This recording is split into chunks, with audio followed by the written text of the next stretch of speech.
आजही मनोज जरांगे तुमच्या तोडीचा कुणीच नाहीये।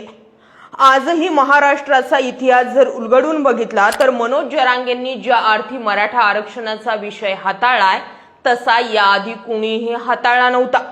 आज 29 ऑगस्टला मनोज जरांगेंनी मुंबई चलोचा जो एल्गार केलेला आहे त्याला जर तुम्ही दुटप्पी भूमिका म्हणून पाहत असाल, बदलती भूमिका म्हणून पाहत असाल किंवा वेटेज खाण्यासाठीची सुरू असलेली धडपड म्हणून पाहत असाल तर तुम्ही चुकीचे ठरताय। आज जर मराठा समाजाला आरक्षण मिळत नाहीये किंवा मनोज जरांगेंचं आंदोलन फेल जातंय तर हे एकट्या मनोज जरांगेंचं अपयश नसेल तर संपूर्ण मराठा समाजाचं अपयश असणार आहे। कोण म्हणतंय मनोज जरांगेंच्या आंदोलनाने काहीही हाताशी आलं नाही? जवळपास 58 लाख कुणबी नोंदी मनोज जरांगे यांनी आंदोलन उभं केल्यानंतर सापडल्या। कित्येक लोकांचा कुणबीमध्ये समावेश झालेला आहे आणि हे सगळं क्रेडिट मनोज जरांगेंचं आहे। राजकारणामध्ये तुमचा नेता, तुमचा आमदार, तुमचा नगरसेवक, तुमचा कार्यकर्ता कितीदा आपल्या भूमिका बदलत असतो। तुम्हालाही कळत नसेल की आज तर हा या पक्षात होता आणि उद्या त्या पक्षात कसा गेला, तरीही तुम्ही त्याच्या मागे झेंडे घेऊन उभे राहतात, कारण तिथे खायला मलिदा भेटणार असतो। मनोज जरांगे हा असा माणूस आहे की गेल्या 2 वर्षांपासून मराठा आरक्षण भूमिकेसाठी लढतोय। त्यासाठी किती यश आलं आणि किती अपयश आलं हे टप्पे ठरले, पण भूमिका बदलली नाहीये हे महत्वाचं आहे। अर्थात मधल्या काळामध्ये मुस्लिम समाजालाही आरक्षण द्या ही मनोज जरांगेंनी भूमिका घेतली।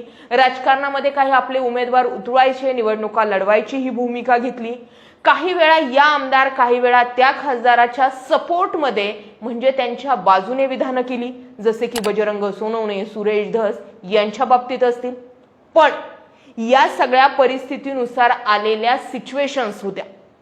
रिअल फॅक्ट हे होतं की हे सगळे टप्पे गाठत असताना मराठा आरक्षण हा मुद्दा मनोज जरांगे यांनी सोडला का, हा प्रश्न विचारला गेला पाहिजे।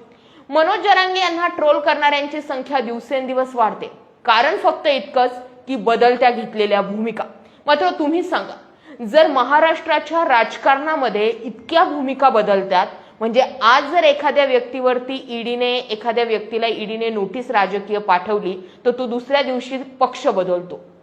इतक्या मोठ्या पद्धतीने जर सरकार किंवा विरोधक जे असतील ते पॉलिटिकल गेम खेळतात आणि राजकीय नेते एका दिवसात त्यांच्या भूमिका बदलण्यासाठी भाग पाडले जातात, तर मनोज जरांगे यांनी 2 वर्षांपासून सत्तेमध्ये असलेल्या सरकारचा जीव मेटाकुटीला आणलाय आणि अशामध्ये मनोज जरांगेंना मॅनेज करण्यासाठी किंवा त्यांना अडचणीत आणण्यासाठी प्रयत्न झाले नसतील का?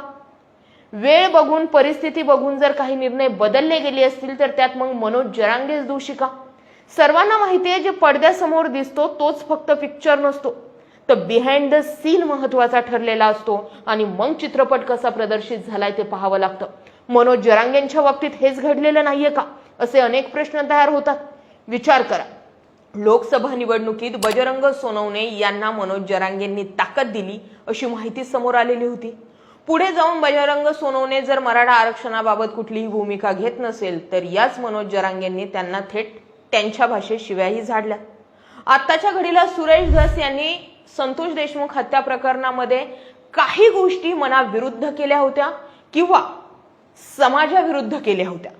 या गोष्टी लक्षात घेता आपण एका पॉलिटिकल व्यक्तीशी थेट पंगा घेतोय याचा विचार न करता मनोज जरांगेंनी सुरेश धस यांना धडाधड घोडे लावले होते। धनंजय मुंडे यांच्या विरोधात नाव घेऊन थेट आरोप करणारे एकटेच मनोज जरांगे होते आणि आत्ताच्या घडीला त्यांनी संतोष देशमुख हत्या प्रकरणात धनंजय देशमुखांनी कशी त्यांची भूमिका बदलली किंवा बदलली असावी यावर ते बोलले। याचा अर्थ सांगतोय, मनोज जरांगे कोणाच एकाच्या बाजूने राहत नाही, जशी परिस्थिती आहे तशी ती भूमिका घेतात।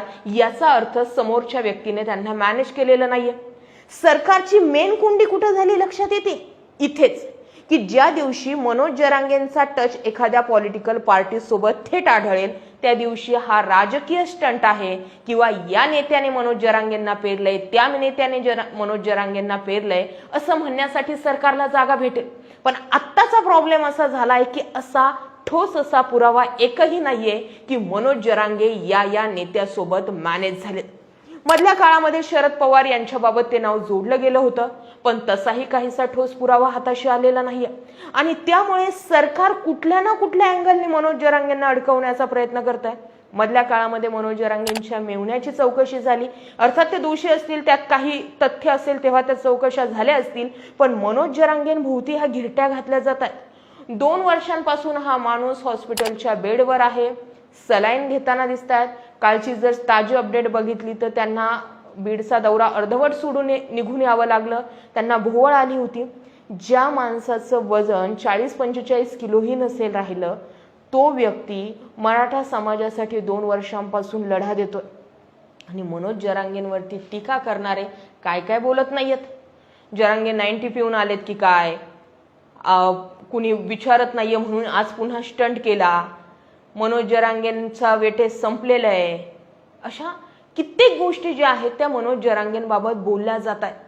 पण आजही जो कट्टर मराठा समाज आहे, म्हणजे मी वेगवेगळ्या मनोज जरांगेंच्या बदलत्या भूमिकांवरही व्हिडिओ केले, पण तरीही त्यांना मानणारा वर्ग एकच म्हणतो, मॅडम अख्खं तुम्ही राजकारण बघा, प्रत्येक व्यक्तीवरती छोटासा आरोप झाला तरी त्याची भूमिका बदलताना दिसते, तो पक्ष बदलताना दिसतोय, तो गप्प होताना दिसतोय। मनोज जरांगे ही व्यक्ती सरकारमधील मुख्यमंत्र्यापासून, गृहमंत्र्यापासून, अर्थमंत्र्यापासून, आमदार खासदार प्रत्येकाला नडते। मनोज जरांगेंना त्रास देण्याचा प्रयत्न किती होत असेल, आणि मग जर त्या सगळ्या परिस्थिती लक्षात घेऊन आपल्या मराठा समाजाच्या पोरांवरती, तरुणांवरती गुन्हे दाखल होऊ नये म्हणून जर एखाद्या परिस्थितीवरून जर ते माघार घेत असतील, एखाद्या स्टँडवरून ते माघार घेत असतील, तर त्याला तुम्ही पळकुटी भूमिका कशी म्हणू शकता?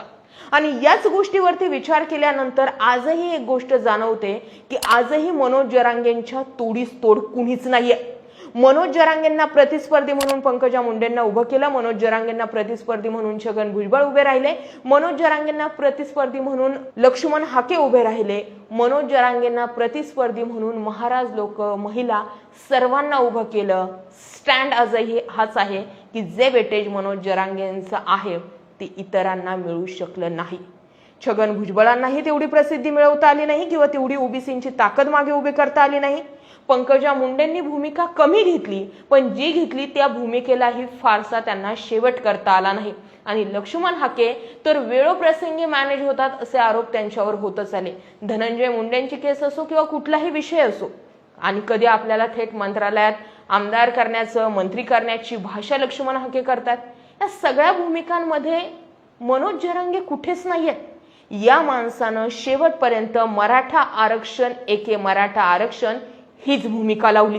आता 29 ऑगस्टला चलो मुंबईचा दिलेला नारा नेमकं मनोज जरांगेंच्या या भूमिका लक्षात घेऊन होतोय की लोकांना मॅनेज केले जाते? लक्षात घ्या, मनोज जरांगे या माणसाच्या मागे जर मराठा समाज उभा राहत नाहीये तर हा व्यक्तीच बाजूला पडणार आहे, पण त्यासोबत मराठा आरक्षण हा विषयही बाजूला पडणार आहे। मराठा समाजाला आरक्षण न मिळणं हे फक्त एकट्या मनोज जरांगेंचं अपयश नसेल तर संपूर्ण समाजाचं, निघालेल्या लाखोंच्या संख्येनं उपस्थित असलेल्या मराठा समाजाचं, निघालेल्या हजारो मोर्चांचं, शेकडो सभांचं अपयश असणार आहे।